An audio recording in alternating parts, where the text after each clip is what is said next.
ਹੁਣ ਆਪਾਂ ਗੱਲ ਕਰੀਏ कि बैठण का सही तरीका की है।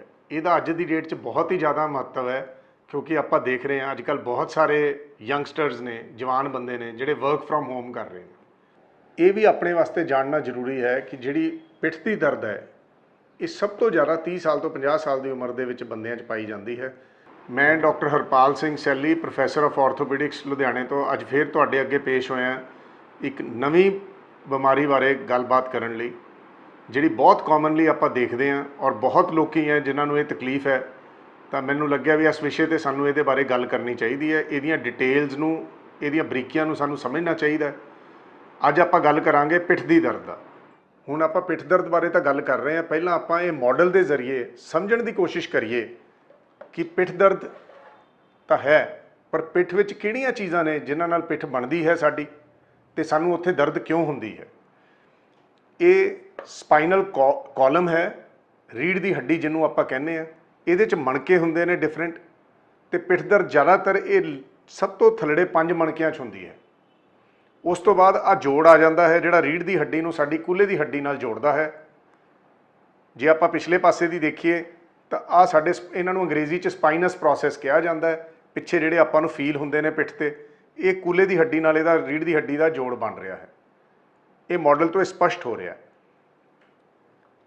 आ जिहड़ी विच इन्हां ने दिखाईयां ने प्लास्टिक दियां ये डिस्क हुंदी है, गद्दी कह लीए जिन्हों आपां। 2 मणकियां दे विचकार एक गद्दी हुंदी है। इहदा काम की है, ये रब ने क्यों बनाई है? ये एक तरह का शॉक एब्जॉर्बर है साडे वास्ते।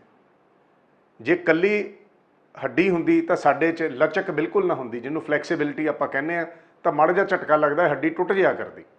रब ने सानूं मूवमेंट देण वास्ते ताकि असीं अगे नूं झुक सकीए, पिछे नूं सीधे हो सकीए, साइड नूं बेंड कर सकीए, उहदे वास्ते सानूं ये जोड़ बना के दिते जिहदे च अगे रब ने डिस्कां बना दित्तियां ते पिछे आ जोड़ बना दिते 2 मणकियां दे विच सारी जगह ते। इन्हां दे उत्ते इत्थे मसल्स हुंदे ने। हुण जे आपां इहनूं ध्यान नाल समझीए तां आ छोटे छोटे धागे बाहर आ रहे ने। ये नसां ने जिहड़ियां साडी लत्तां च करंट लैके जांदियां ने। आ जदों डिस्क निकलती है, जे आपां ध्यान नाल समझण दी कोशिश करिए तो जदों डिस्क निकलेगी, जिवें आ लाल पार्ट इत्थे दिखाया गया है, ये जदों डिस्क निकल के बाहर आती है तो ये नस नूं दब दिंदी है, जिहदे करके अपने दर्द जाती है, थले लत्त च दर्द जाती है, जिहदे करके साडे पैरां 'च सुनपना आ सकता है, जिहदे करके साडे पैरां 'च कमज़ोरी आ सकती है, जिहदे करके साडा ईवन लैटरिन ते बाथरूम का कंट्रोल भी खराब हो सकता है कि साडे अपने आपे च नहीं रहिंदे। और ये एक्सट्रीम कंडीशन जो बहुत ही काम बिगड़ जाए तो यह काम भी हो सकता है। हुण आपां ये तां इहदा बनतर तां आपां इहदी समझ लई रीढ़ की हड्डी की। हुण आपां समझ किन्ना कारणा करके सानूं दर्द हो सकती है, जिहड़ी पिठ की दर्द है किन्ना कारणा करके हुंदी है। सब तो पहली जिहड़ी सब तो कॉमन असीं देखते हैं उहनूं असीं पोस्चरल पेन कहने हैं। पोस्चरल पेन की होई जदों बैठण दा ढंग तुहाडा, काम करन दा ढंग, खड़न दा ढंग ठीक नहीं है। जिवें आपां झुक के इदां बैठ जांदे हैं, ये तरीका नहीं है। बैठना है तो इदां सीधे बैठो ताकि रीढ़ की हड्डी ते जोर ना पवे। जे तुसी चलते हो तो अपने मोढे स्ट्रेट रखो, इदां जो अगे झुक के जिहा बैठोगे कुब्बे जे होके तो वह दर्द होगी तुहानूं पिठ दे विच। इहदा अज की डेट 'च बहुत ही ज़्यादा महत्व है क्योंकि आपां देख रहे हैं अजकल बहुत सारे यंगस्टर्स ने, जवान बंदे ने जिहड़े वर्क फ्रॉम होम कर रहे हैं, घरां तो ही काम कर रहे करोना के कारण। सो इस गल ते मैं ज़्यादा तवज्जो देना चाहना। ज़्यादातर काम बैठ के होंदा। सो मेरी ये सारे अपने छोटे भरावां नूं ते भैणां नूं गुजारिश है कि प्लीज़ बैड ते बैठ के काम नहीं करना, खास करके जदों कंप्यूटर ते या लैपटॉप ते या फोन ते काम करन दी वारी आंदी है। प्रॉपर टेबल चेयर ते बैठो एंड ये गल दा पक्का करो भी तुहाडा टेबल ते तुहाडी चेयर दी हाइट प्रॉपर है। उहदे ते जदों लैपटॉप आए उहदा स्क्रीन दा लैवल तुहाडी अखां नाल ठीक होवे, उहदे कीबोर्ड दी जिहड़ी जगह है बिल्कुल एग्जैक्ट तुहाडे हत्थां लई कंफर्टेबल होए। नहीं तो सिर्फ पिठ दर्द नहीं, होर भी तरह दी प्रॉब्लम्स आ सकदियां ने। जिहड़े अपने वीर ते भैणां कंप्यूटर ते काम करते हैं उन्होंने पता ने इन्हां चीज़ों की इंपॉर्टेंस की हुंदी है। सो घर भी ठीक तरह बैठना है, बिल्कुल सीधे बैठना है। जदों कुर्सी ते बैठना है तो ढाल लगाना है तो तुहाडी जिहड़ी हिप बोन है बिल्कुल पिछे कुर्सी नूं टच करती होनी चाहिए है, जिवें आ मैं करके दिखा दिना। और बैक पिछे होवे, बिल्कुल नाल लगी होवे। जे तुहानूं दिक्कत होए तो तुसीं ईवन टॉवल रोल करके भी लोअर बैक दे थल्ले रख सकते हो। और अपना फ्रीकुएंटली जल्दी जल्दी पोस्चर चेंज करते रहो, इक्को पोस्चर ज़्यादा देर ना बैठो। अपने आप को स्ट्रैच करते रहो। जो ज़्यादा टाइम लंबा काम है तो हर अद्धे घंटे बाद उठ के थोड़े जे 10 कदम चल के अपने आप को स्ट्रैच करके फिर दोबारा बैठ जाओ। सो सब तो पहली आ गई पोस्चरल। दूजी होंगी मकैनिकल बैक एक, असीं कहने हैं जिहड़ी मकैनिक्स करके ਜਦੋਂ खराब ਹੁੰਦੀਆਂ ਨੇ, जिवें तुसीं कोई काम करते हो ਉਹਨੂੰ ठीक पोजीशन च नहीं करते तो वो दर्द कर सकता है पिछे। तीसरी जिहड़ी सब तो कॉमन असीं देखते हैं, कॉमन चीज़ है जिहड़ी तीसरे नंबर पर आउंदी है, वो है जिवें कोई सੱਟ लग जाती है। तुसीं एकदम थल्लों कोई भारी चीज़ चक्कण की कोशिश की, ਉਹਦਾ ਇੱਕਦਮ ਮਸਲ ਤੇ ਇੰਜਰੀ ਹੋ ਜਾਂਦੀ ਹੈ, ਤਾਂ ਉਹਨੂੰ ਠੀਕ ਤਰੀਕੇ ਨਾਲ ਚੱਕਣਾ ਚਾਹੀਦਾ ਹੈ। ਅੱਗੇ ਝੁੱਕ ਕੇ ਭਾਰ ਨੂੰ ਨਹੀਂ ਚੱਕਣਾ, ਕੋਈ ਭਾਰੀ ਚੀਜ਼ ਨੂੰ ਜਾਂ ਉਹਨੂੰ ਮੂਵ ਕਰਨ ਦੀ ਕੋਸ਼ਿਸ਼ ਨਹੀਂ ਕਰਨੀ। ਗੋਡੇ ਬੈਂਡ ਕਰਕੇ ਪੈਰਾਂ ਦੇ ਭਾਰ ਥੱਲੇ ਬੈਠ ਕੇ ਚੀਜ਼ ਨੂੰ ਚੱਕੋ, ਉਹਨੂੰ ਪੂਰਾ ਆਪਣੇ ਕੰਟਰੋਲ 'ਚ ਲੈ ਕੇ ਆਓ, ਫਿਰ ਉੱਤੇ ਖੜੇ ਹੋ। ਇਹ ਬਹੁਤ ਜ਼ਰੂਰੀ ਹੈ। ਮੈਂ ਇੱਕ ਵਾਰੀ ਫਿਰ ਰਿਪੀਟ ਕਰਦਾ, ਝੁੱਕ ਕੇ ਚੀਜ਼ ਨੂੰ ਨਹੀਂ ਚੱਕਣਾ। ਪਹਿਲਾਂ ਗੋਡੇ ਬੈਂਡ ਕਰੋ, ਪੈਰਾਂ ਦੇ ਭਾਰ ਨੀਚੇ ਬੈਠੋ, ਚੀਜ਼ ਨੂੰ ਉਠਾਓ, ਉਹਨੂੰ ਆਪਣੇ ਕੰਟਰੋਲ 'ਚ ਕਰੋ, ਫਿਰ ਸਿੱਧੇ ਖੜੇ ਹੋ, ਫਿਰ ਉਹ ਚੀਜ਼ ਨੂੰ ਲੈ ਕੇ ਚੱਲਣਾ ਸ਼ੁਰੂ ਕਰੋ।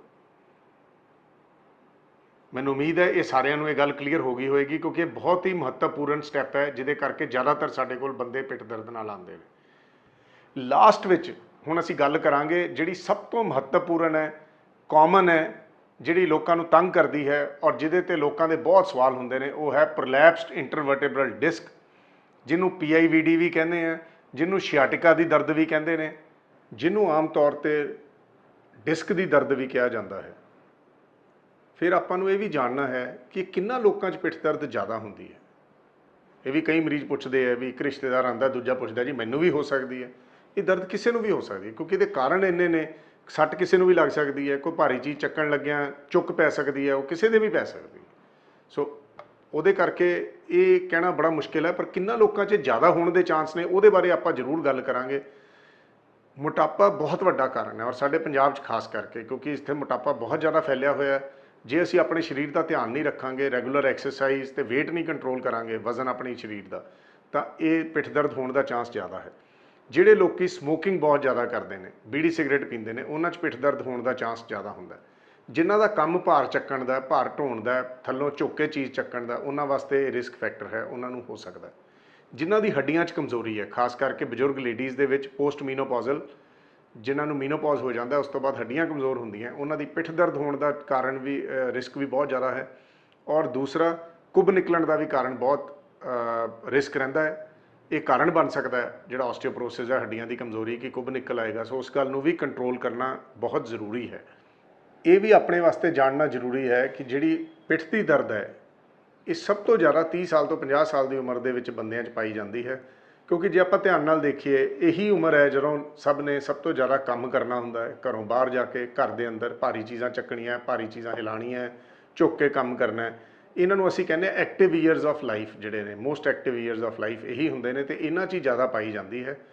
ਫਿਰ ਗੱਲ ਆਉਂਦੀ ਹੈ ਵੀ ਜਦੋਂ ਹੁਣ ਆਪਾਂ ਨੂੰ ਪਿੱਠ ਦਰਦ ਹੋ ਗਈ, ਆਪਾਂ ਡਾਕਟਰ ਕੋਲ ਜਾਂਦੇ ਹਾਂ, ਤਾਂ ਕਿਹੜੇ ਟੈਸਟਾਂ ਦੀ ਜ਼ਰੂਰਤ ਪੈਂਦੀ ਹੈ। ਇਹਦੇ 'ਚ ਆਪਾਂ ਨੂੰ ਇਹ ਸਮਝਣਾ ਪਏਗਾ, ਕਿਉਂਕਿ ਇਹ ਹੱਡੀਆਂ ਦੀ ਤਕਲੀਫ ਹੈ, ਤਾਂ ਐਕਸਰੇ ਤਾਂ ਇੱਕ ਬੇਸਿਕ ਇਨਵੈਸਟੀਗੇਸ਼ਨ ਹੈ, ਜਿਹਦੇ ਬਿਨਾਂ ਡਾਕਟਰ ਅੱਗੇ ਨਹੀਂ ਚੱਲ ਸਕਦਾ। ਐਕਸਰੇ ਅਸੀਂ ਦੋ ਪਾਸਿਓਂ ਦੀ ਕਰਦੇ ਹਾਂ। ਉਹਦਾ ਕਾਰਨ ਕਿਉਂ ਹੈ ਵੀ ਇਹਨੂੰ ਜਦੋਂ ਇੱਕ ਐਕਸਰੇ ਆਪਾਂ ਕਰਾਂਗੇ ਤਾਂ ਆਪਾਂ ਨੂੰ ਇੱਧਰੋਂ ਦੀ ਦਿਖੂਗਾ, ਦੂਜਾ ਐਕਸਰੇ ਜਦੋਂ ਆਪਾਂ ਕਰਾਂਗੇ ਤਾਂ ਆਪਾਂ ਨੂੰ ਇੱਧਰੋਂ ਸਾਈਡ ਤੋਂ ਦਿਖੂਗਾ। ਦੋਨੋਂ ਪਾਸਿਓਂ ਡਾਕਟਰ ਵਾਸਤੇ ਦੇਖਣਾ ਜ਼ਰੂਰੀ ਹੈ ਵੀ ਕੋਈ ਬਣਤਰ 'ਚ ਕੋਈ ਚੇਂਜ ਤਾਂ ਨਹੀਂ ਆਈ ਹੋਈ ਰੀੜ੍ਹ ਦੀ ਹੱਡੀ ਦੇ ਵਿੱਚ।